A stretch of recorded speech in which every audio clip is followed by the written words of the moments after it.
Assalamualaikum warahmatullahi wabarakatuh. Bismillahirrahmanirrahim. Alhamdulillahirabbil alamin. Allahumma shalli ala sayyidina Muhammad wa ala alihi wa sahbihi ajma'in. Amma ba'd.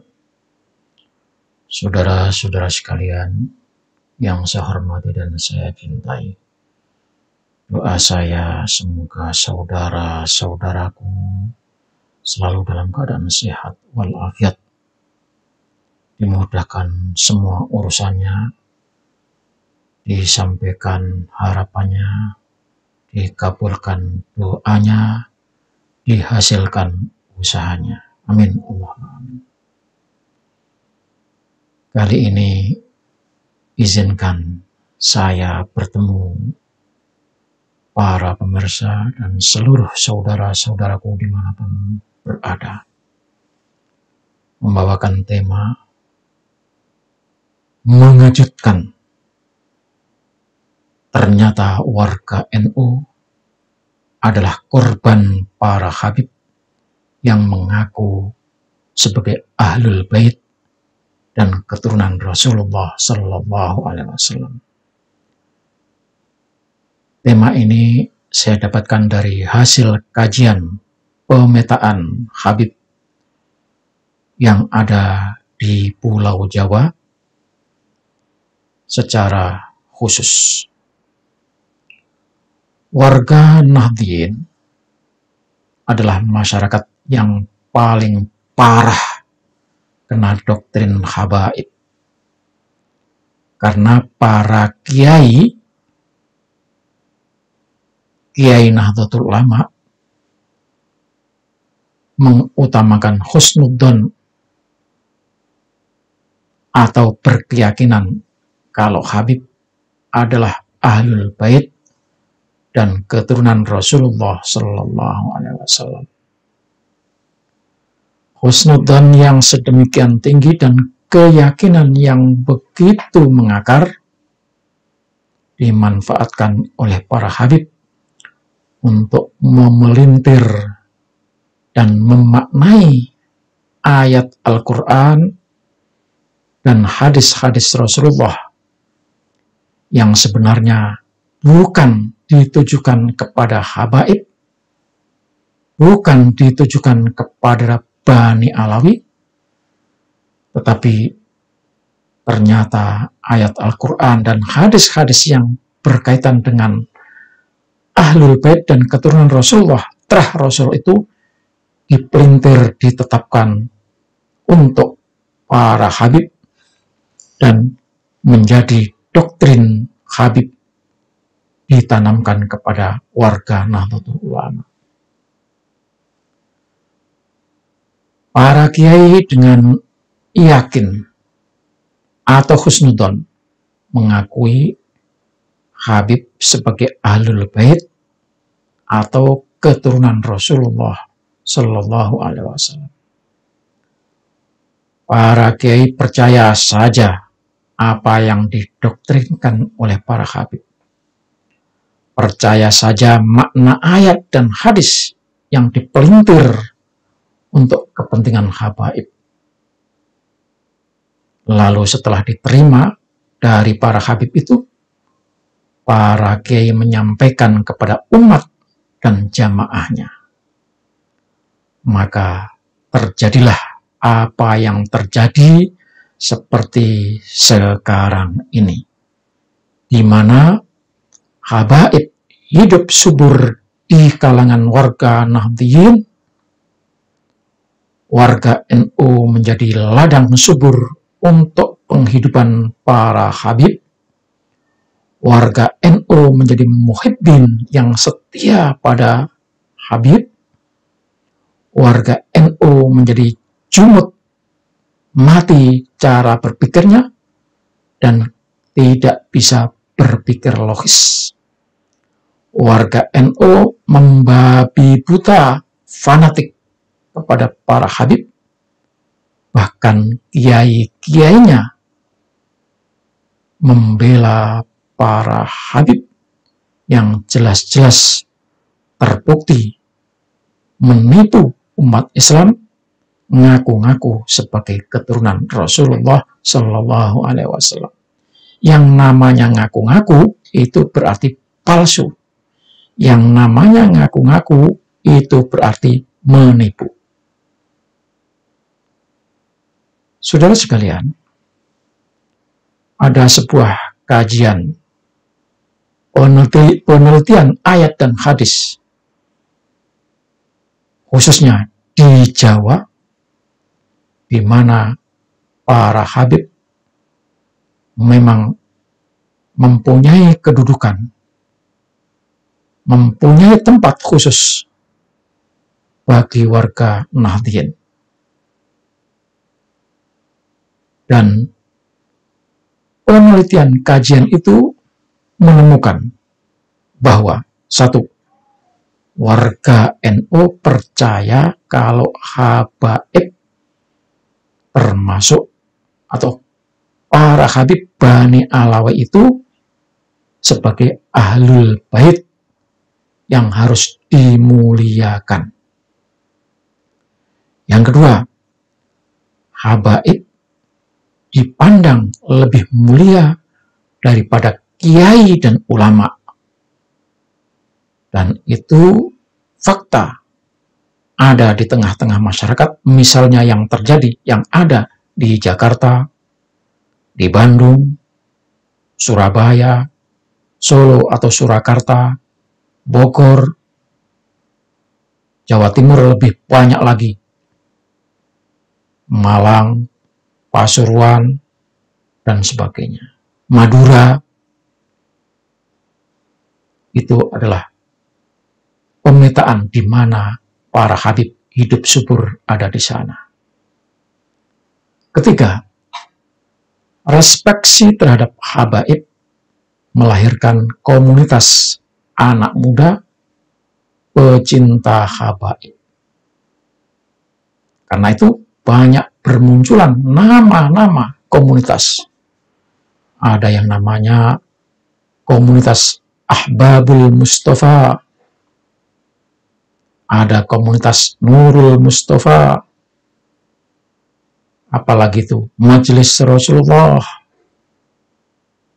ada Sekher Mania, yaitu anak-anak muda yang gandrung kepada Habib Syekh yang tukang sholawat itu. Dalam berbagai acara yang digelar oleh para habib yang berlangsung, biasanya tidak banyak tausiah, sangat sedikit adanya tausiah yang disampaikan. Tetapi menghabiskan waktu berjam-jam duduk bernyanyi-nyanyi dan kadang-kadang ada selingan joget-jogetnya. Yang keempat, terbangunnya asumsi habaib memberikan syafaat dan berkah bagi umat. Tercetusnya dipercayanya adanya kualat kalau mengabaikan eksistensi habaib. Dan inilah yang juga diajarkan oleh para kiai NU, dan itu sudah masuk ke dalam pikiran bawah sadar warga NU. Saudara-saudara sekalian, sikap seperti tersebut memang didasarkan pada dalil, tetapi dalil yang sudah dipelintir seperti sudah saya sampaikan tadi. Misal, ayat yang terdapat dalam surat Al-Ahzab 33.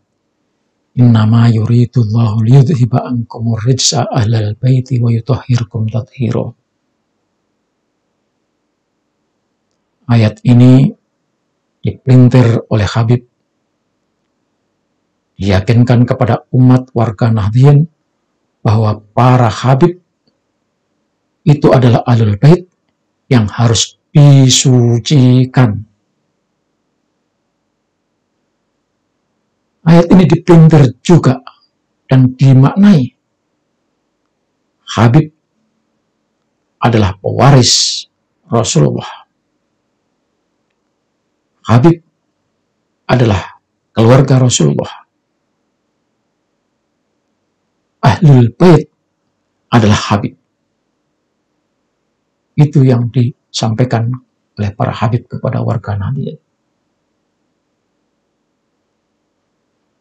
Tapi saudara-saudara sekalian harus tahu, harus jelas bahwa Ahlul Bait bukanlah habaib. Karena habaib itu bergenetika Arab saja tidak. Kok bisa ngaku-ngaku Ahlul Bait? Dan diketahui, habaib itu genetikanya adalah Yahudi Askenazi. Para kiai menyampaikan pesan. Kalau sekiranya ada habib yang kurang ajar dan rusak moralnya, sudahlah biarkan saja. Tak usah ditegur dan tak usah diingatkan. Maka orang-orang NU, khususnya Kiai NU, tidak satu pun yang berani menolak Habib Rizik Bahar Smith yang jelas-jelas mengacau. Atau bisa jadi ada Habib yang rusak moralnya. ODGJ misalnya. Itu oleh para kiai ulama tidak boleh diganggu. Jelas-jelas rusak oleh para kiai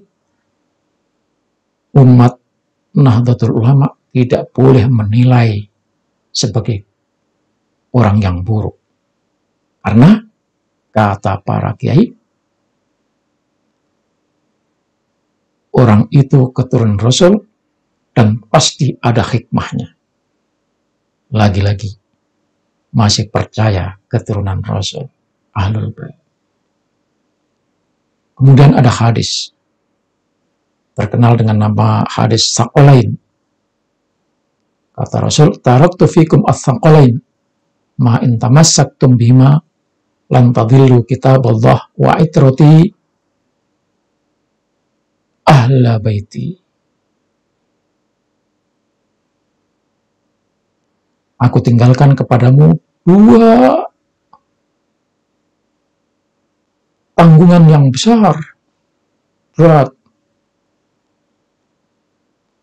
Jika kamu pegang itu, maka kamu tidak akan tersesat. Dua itu ialah kitab Allah dan terahku, ahla baiti. Padahal saudara sekalian, kalau kita membaca hadis ini, bisa saja makna itroti, terah Rasul, dan sesudah itu disebutkan ahla baiti. Itrah yang dimaksud badalnya adalah ahla baiti. Jadi itrah itu bukan keturunan yang ngaku-ngaku Habib itu, tapi ahla baiti, keluarga rumahku.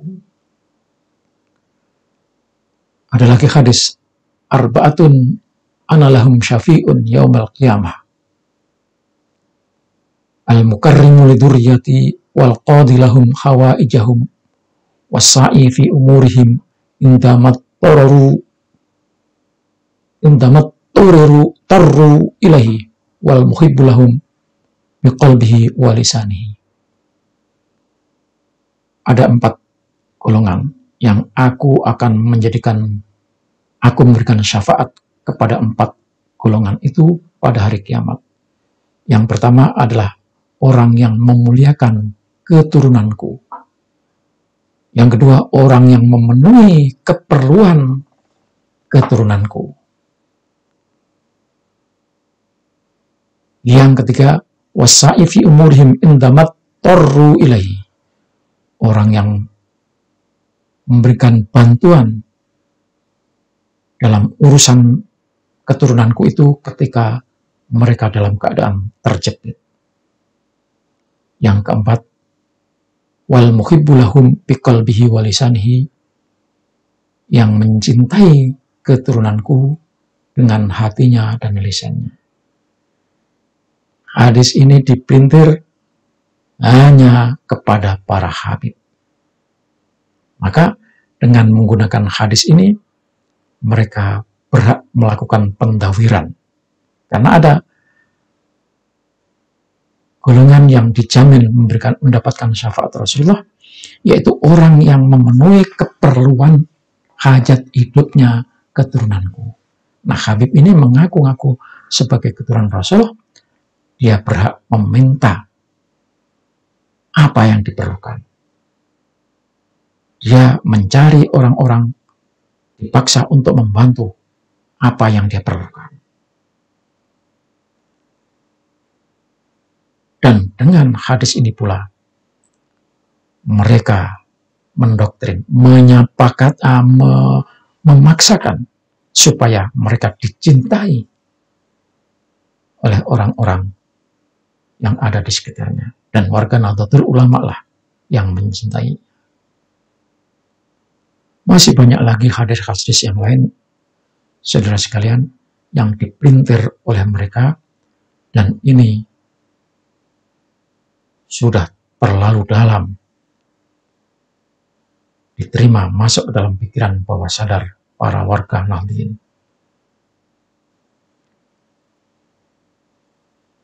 Ada lagi hadis yang berbunyi, ma balu qaumin yu'dunani fi nasabi wadawi rohimi ala waman ada nasabi wadawi rohimi faqad adani waman adani faqad adallah. Apa urusan kaum yang menyakiti aku dan nasabku, kata Rasulullah, juga sanak keluargaku. Ketahuilah, barang siapa yang menyakiti nasabku dan menyakiti tali silaturahmi, yakni keturunanku yang ada hubungan nasab denganku, faqad adani, maka dia sungguh menyakiti aku.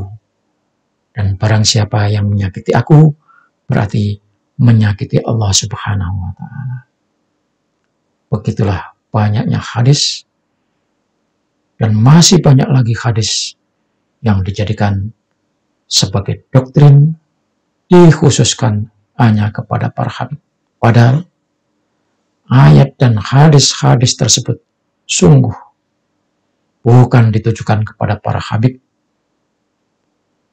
sungguh telah dipelintir, dimaknai, dan ditujukan untuk para habib, sehingga warga NU benar-benar tidak berdaya untuk mengingkarinya. Ayat dan hadisnya sangat betul. Tetapi kalau yang disasar oleh ayat tersebut dan hadis tersebut itu adalah habib, maka ini namanya manipulasi, pemelintiran, dan manipulasi. Gimana penipuannya?